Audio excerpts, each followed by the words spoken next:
Hello WhatsApp guys, আশা করি তোমরা সবাই ভালো আছো। আমিও ভালো আছি। তো আজকে তোমাদের সকলের সামনে নিয়ে আসলাম একটা নতুন রেসিপি, বেম্বু পর্ক, যেটা আমাদের ত্রিপুরাতে রিয়াং সম্প্রদায়ের একটা খুব প্রিয় খাবার।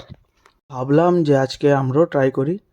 বাবু পেঁয়াজগুলি কুচি কুচি করে কেটে নিচ্ছে, আলুও কেটে নিয়েছে। দেখুন কি নিখুঁত কাজ। সাথে আমার বউ পাটাপোতার মধ্যে ছেঁচে নিচ্ছে, লাইক ছোট পাটাপোতা।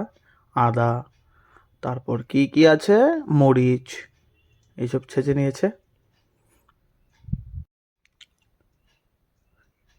তারপর আমি আর বাবু চলে গেলাম বাঁশ আনতে, বাঁশ নিয়ে আসলাম। তো বাবু এইগুলোকে সাইজ মতো ভেঙে নিচ্ছে। এই দেখুন, এই দিল ভেঙে। তারপর বললাম যে চলো চুঙ্গা নিয়ে আসি। বাবু চুঙ্গাগুলি মাপ মতো একদম কেটে নিয়েছে। এই দেখুন কাঁচা বাঁশের চুঙ্গা। এই দেখুন কি পরিষ্কার করে দিয়েছে একদম। উফ। তারপর আমরা ইট দিয়ে চুলা বানিয়ে নিচ্ছি। ম্যাক্সিমাম কাজ বাবুই করছে, আমি জাস্ট ভিডিওটা করছি আর কি। এই বাস নিয়ে আসলো।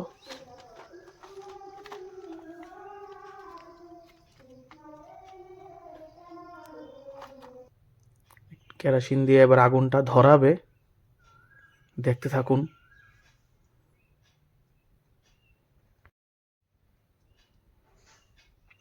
তার ফাঁকে দিয়ে আমার বউ মাংসটা ধুয়ে টুয়ে রেডি করে নিয়েছে। পর্ক দারুণ ছিল মাংসটা, মাখা হয়ে গেছে মাংসটা। তাই আমি বললাম যে একটু লেবু দিয়ে দাও চিপে ভালো করে। তো লেবু দিয়ে দিল, ভালো সিদ্ধ হবে। তো বাবা বলছে যে আমি মাখবো, তোরা পারবি না।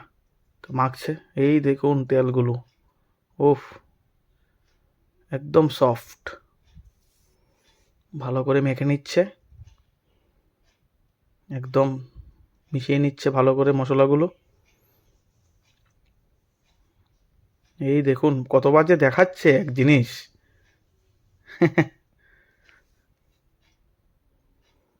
তারপর আস্তে আস্তে রসুনের দিয়ে দিচ্ছে, তারপর চুঙ্গার মধ্যে এইভাবে ভরে দিচ্ছে। এই দেখুন, আমরা বেশি ভরিনি, একটা চুঙ্গার মধ্যে হাফ থেকে একটু উপর আমরা মাংস দিয়েছি এবং দুটা চুঙ্গা নিয়েছি। এই দেখুন আস্ত রসুনটা ঢুকিয়ে দিল মাংসর সাথে, এই চলে গেল। তারপর আরেকটা চুঙ্গা ভরে নিচ্ছি, আস্ত পেঁয়াজ আস্ত রসুন দিয়ে একদম ভালোভাবে থেতিয়ে থেতিয়ে ঢুকাচ্ছি। দেখুন, ওফ, এই এই হাফ ভরে নিয়েছি। বাকিটা আমরা কলা পাতা দিয়ে উপরটা মুড়ে দেব।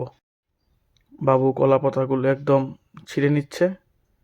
তারপর দেখুন একদম ভালো করে টাইট করে উপর দিয়ে এভাবে ঢুকিয়ে দিচ্ছে, যাতে ভেতর থেকে আস্তে আস্তে হাওয়াটা বেরোতে পারে, বাঁশটা ফেটে না যায়।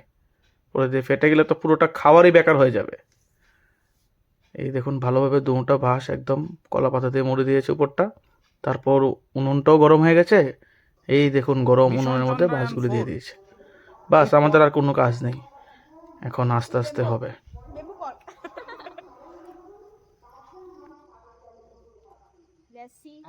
পর 1 ঘন্টার জন্য বাঁশগুলিকে দিয়ে দিলাম উনুনে। 1 ঘন্টা লাগবে এটা পুরোপুরি রেডি হতে মাংসটা। 1 ঘন্টা পরে আমরা এটাকে ঢেলে দেবো বাটিতে।